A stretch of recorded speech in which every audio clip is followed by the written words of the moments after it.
اللہ تعالیٰ فرماتا ہے ایک مخلوق ہے جس کو میرے سوا کوئی نہیں جانتا، اور تیرے اندر مخلوق ہے تو بھی نہیں جانتا، جس کے پاس ہے وہ بھی نہیں جانتا، اور یہی مخلوق ہے جب یہ جسم سے نکلتی ہے اور نوری ننے ہاتھوں نوری ہاتھوں سے جب دعا مانگتی ہے اللہ تعالیٰ قبول فرماتا ہے۔ ہر امت کو اللہ تعالیٰ نے اپنے تک پہنچنے کے لیے کوئی نہ کوئی ذریعہ دیا۔ موسیٰ علیہ السلام کی امت یا رحمانوں کا ذکر کرتی ہے، عیسیٰ علیہ السلام کی امت یا قدوسوں کا، سلیمان علیہ السلام یا وہابوں کا، داؤد علیہ السلام یا ودودوں کا، وہ سارے صفاتی اسم، ان میں بھی جو نور آیا صفاتی نور آیا نا۔ ایک دن موسیٰ علیہ السلام نے کہا اے اللہ دیدار دے، جواب آیا تاب نہیں ہے۔ کہنے لگے کسی میں تاب ہوگی، جواب آیا ایک میرا حبیب اور اس کی امت۔ موسیٰ علیہ السلام کو جلال آ گیا، میں نبی ہو کے امتی کے برابر نہیں، جلوہ دے دیکھی جائے گی۔ جلوہ پڑا، موسیٰ علیہ السلام بے ہوش ہو۔ کیا وجہ ہے کہ موسیٰ علیہ السلام اس دنیا میں کوتور میں بے ہوش ہوئے، حضور پاک سامنے جا کے مسکرا رہے ہیں۔ موسیٰ علیہ السلام کے جسم میں یا رحمانوں کا صفاتی نور تھا، وہ ذات کی تاب نہ لا سکے۔ حضور پاک کے جسم مبارک میں اس میں ذات کا ذاتی نور تھا، ذات کے سامنے مسکرائے۔ حضور پاک کے طفیل وہ اسم اس امت کو ملا تب اس کو فضیلت ہوئی۔ اگر تم کو فضیلت ہے اس میں ذات سے ہے، اگر دیدار ہے اس میں ذات سے ہے۔ ایک دن عیسیٰ علیہ السلام بول اٹھے اے اللہ مجھے بھی بڑا شوق ہے تجھے دیکھنے کا۔ اللہ نے فرمایا تو نے موسیٰ کا حال نہیں دیکھا؟ موسیٰ کا حال دیکھو گے تو وہ سہم گئے۔ اچھا پھر تجھے کیسے میں دیکھوں؟ مجھے تو بہت شوق ہے کہ اس کو دیکھنا بڑا دور کی بات ہے، کوئی دیکھے گا، ایک میرا حبیب دیکھے گا اور اس کی امت دیکھے گی۔ عیسیٰ علیہ السلام نے کہا اے اللہ میں اپنی نبوت کو چھوڑتا ہوں، مجھے اوپر ہی اٹھا، مجھے دیدار کرانا۔ اب عیسیٰ علیہ السلام کو اللہ تعالیٰ نے اوپر اٹھا لیا، دعا منظور کر لی۔ پھر مہدی علیہ السلام آئیں گے، پھر عیسیٰ علیہ السلام کو نیچے بھیجے گا، پھر کہے گا مہدی سے بیعت ہو، میرا امتی بن، اس میں ذات لے، پھر تجھ کو دیدار کراؤں گا۔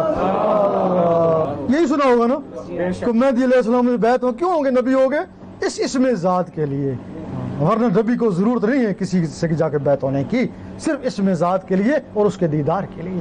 وہ چیز تم کو حاصل ہوئی ہے، تم نے تو اس کو ٹھکرایا ہوا ہے نا، اور اس کے لیے کوئی پابندی بھی نہیں ہے۔ نماز کے لیے پھر بھی پابندی ہے، اگر تو نشے میں شراب پیتا مت نماز پڑھ، ہے نا قرآن مجید میں۔ بہت سے لوگ شرابی ہیں، یہاں بھی بیٹھے ہوں گے، وہ اسی چیز سے نماز نہیں پڑھتے کہ ہم شرابی ہیں۔ بہت سے جواری ہیں، بہت سے زانی ہیں، بہت سے حرام کھاتے ہیں، وہ کہتے ہیں ہم نے نماز پڑھ لی تو اس کا فائدہ ہم کو کیا ہوگا، یہی کہتے ہیں نا۔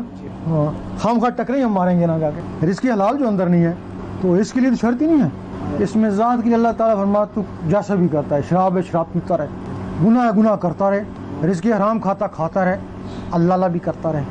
جو اللہ اندر جاتا جائے گا تیرا حرام نکلتا جائے گا نا۔ اللہ بھائی اور چھٹکارا نہیں ہے تجھے، اور جو اللہ جائے گا، شراب پیتا ہے شراب بھی چلی جائے گی، گناہ ہے وہ بھی سارے نکل جائیں گے نا۔ ایک شخص تھا اپنا، اس نے بہت شراب پیتا تھا، بچپن سے شراب پیتا تھا، اتنا عادی ہو گیا کہ شراب پانی کی طرح پیتا ہو، پانی کی جگہ۔ ایک دن اس نے کتاب پڑھ لی کہ مرنے کے بعد کیا ہوگا، کوئی کتاب لکھی ہے کس نے جس میں ڈرایا گیا ہے دوزخ کا عذاب کرا کہ مرنے کے بعد کیا ہوگا۔ کتاب پڑھی، اس کو خوف ہو گیا، اب مسجد میں گیا کہ میں نے نماز پڑھنی ہے، مولوی نے کہا پہلے شراب چھوڑ، اس نے شراب تو چھوٹتی نہیں ہے، کہتا میں نے بڑی کوشش کری شراب چھوڑوں لیکن نہیں چھوٹی۔ مولوی نے کہا بالکل نماز کے نزدیک مت جانا جب تک تو شراب پیتا ہے۔